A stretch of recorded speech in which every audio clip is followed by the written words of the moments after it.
2026માં 17 મે થી 15 જૂન સુધી ચાલનાર અધિક માસ વિશે આ વિડીયોમાં આપણે ઘણી બધી માહિતી મેળવીશું. તેના પાછળનું સાયન્સ અથવા ગણિત શું છે, કેટલાક રસપ્રદ તથ્યો, તેની હિસ્ટ્રી શું છે, અધિક માસ, પુરુષોત્તમ માસ અથવા મલ માસ, તેને આખરે કેમ કહેવામાં આવે છે, કયા સરળ કામો આ દિવસોમાં કરવાથી તમે ખૂબ જ વધારે ફાયદામાં રહેશો, સાથે કેટલાક વિશેષ ઉપાયો અને કયા કામો કરવાથી તમારે બચવાનું છે, આવો બધું જ આ વિડીયોમાં જાણી લઈએ. વિડીયો ખૂબ જ ઇન્ફોર્મેટિવ છે, અંત સુધી જરૂર જુઓ. હિન્દુ પંચાંગ 2 કેલેન્ડરને એક સાથે ચલાવે છે.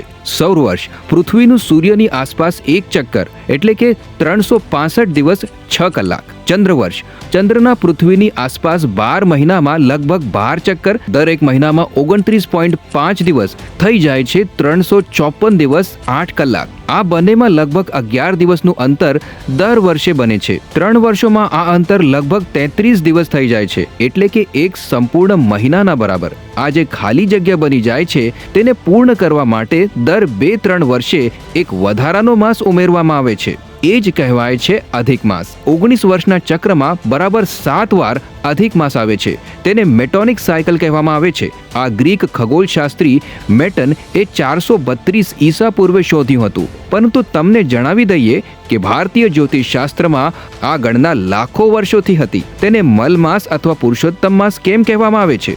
આ માસમાં સૂર્ય કોઈ રાશિમાં પ્રવેશ કરતો નથી, એટલે કે આ મહિનામાં કોઈ પણ સંક્રાંતિ થતી નથી. શાસ્ત્રોમાં માનવામાં આવ્યું છે કે સંક્રાંતિ વગરનો માસ નિર્બળ હોય છે, તેથી તેને મલમાસ કહેવામાં આવ્યો. અને સ્કંદ પુરાણમાં આવે છે કે જ્યારે 12 મહિનાઓના અધિપતિ દેવ હતા ત્યારે આ 13મા અધિક માસનો કોઈ સ્વામી નહોતો. આ માસ ભગવાન વિષ્ણુ પાસે ગયો અને કહ્યું, મને કોઈ ઈચ્છતું નથી, હું અનાથ છું. ત્યારે ભગવાન વિષ્ણુએ તેને સૌથી ઉત્તમ પુરુષ એટલે કે પુરુષોત્તમ નામ આપ્યું અને સ્વયં તેના અધિપતિ બન્યા. હવે વાત કરીએ આ પુરુષોત્તમ માસમાં શું કરવું સૌથી વધારે ફળદાયી છે અને શું કરવું સખત વર્જિત માનવામાં આવ્યું છે.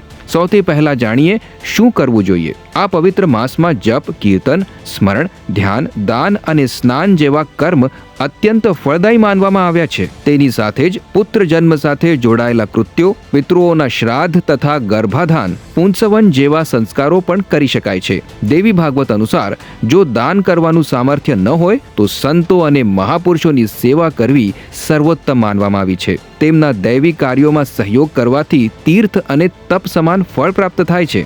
આ મહિનામાં દીપદાન કરવાથી મનોકામનાઓ પૂર્ણ થાય છે, દુઃખ અને શોકનો નાશ થાય છે, વંશની વૃદ્ધિ થાય છે અને આયુષ્ય તથા શુભ સંગતિમાં વૃદ્ધિ થાય છે. સાથે જ ગીતાના 15મા અધ્યાયનો અર્થ સહિત પાઠ કરવો અને ગાયોને ઘાસ તથા દાણા ખવડાવવા વિશેષ પુણ્યદાયી માનવામાં આવ્યા છે. ભક્તિભાવથી સદગુરુ પાસેથી અધ્યાત્મ જ્ઞાનનું શ્રવણ કરવાથી ગંભીર પાપ પણ નષ્ટ થાય છે અને પ્રતિદિન અશ્વમેધ યજ્ઞ સમાન ફળ પ્રાપ્ત થાય છે. અને જો આ બધું નિષ્કામ ભાવથી કરવામાં આવે તો જીવ મોક્ષ તરફ આગળ વધે છે. હવે કેટલાક વિશેષ ઉપાયો. અધિક માસમાં આમળા અને તલના ઉપટનથી સ્નાન કરવું સ્વાસ્થ્ય, પ્રસન્નતા અને પુણ્ય ત્રણેય વધારે છે. અથવા આમળા, જવ અને તલનું મિશ્રણ બનાવીને સ્નાનના જળમાં થોડું ઉમેરીને સ્નાન કરો. તેનાથી પણ મન અને શરીર શુદ્ધ થાય છે. આ માસમાં આમળાના વૃક્ષ નીચે બેસીને ભોજન કરવું વિશેષ રૂપી ફલદાયી માનવામાં આવ્યું છે. આમળા અને પીપળાના વૃક્ષનો સ્પર્શ કરવાથી સ્નાન સમાન પુણ્ય પ્રાપ્ત થાય છે અને જો સ્નાન પછી સ્પર્શ કરવામાં આવે તો આ પુણ્ય બમણું થઈ જાય છે. ઉપરાંત આ માસમાં જમીન પર પથારી પાથરીને શયન કરવું, પલાશના પાંદડાની પતરાવળીમાં ભોજન કરવું અને બ્રહ્મચર્ય વ્રતનું પાલન કરવાથી પાપનાશીની શક્તિ વધે છે અને વ્યક્તિત્વમાં તેજ આવે છે. વાસ્તવમાં આ પુરુષોત્તમ માસ અનેક વરદાનોથી યુક્ત છે અને શુભ કર્મો માટે તેની મહિમા અપરંપાર છે. હવે જાણીએ આ માસમાં શું વર્જિત છે. પુરુષોત્તમ માસ અને ચાતુર્માસમાં નીચ અને અધર્મપૂર્ણ કર્મોનો ત્યાગ કરવો જોઈએ.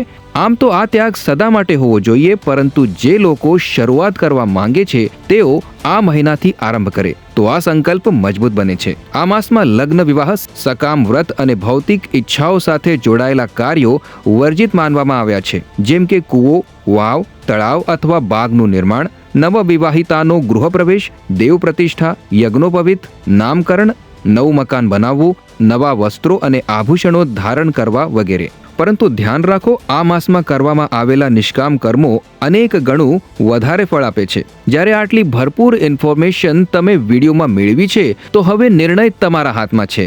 તમે તેને એક સામાન્ય મહિનો માનીને જવા દેશો કે તેને તમારા જીવનનો સૌથી પવિત્ર અવસર બનાવી દેશો? વિડીયોમાં જણાવવામાં આવેલી એક વાત બિલકુલ સચોટ છે, શાસ્ત્રીય છે. તેને તમારા વોટ્સએપ ગ્રુપ્સ અને ફ્રેન્ડ સર્કલમાં વિલંબ કર્યા વગર શેર કરો. હરિઓમ.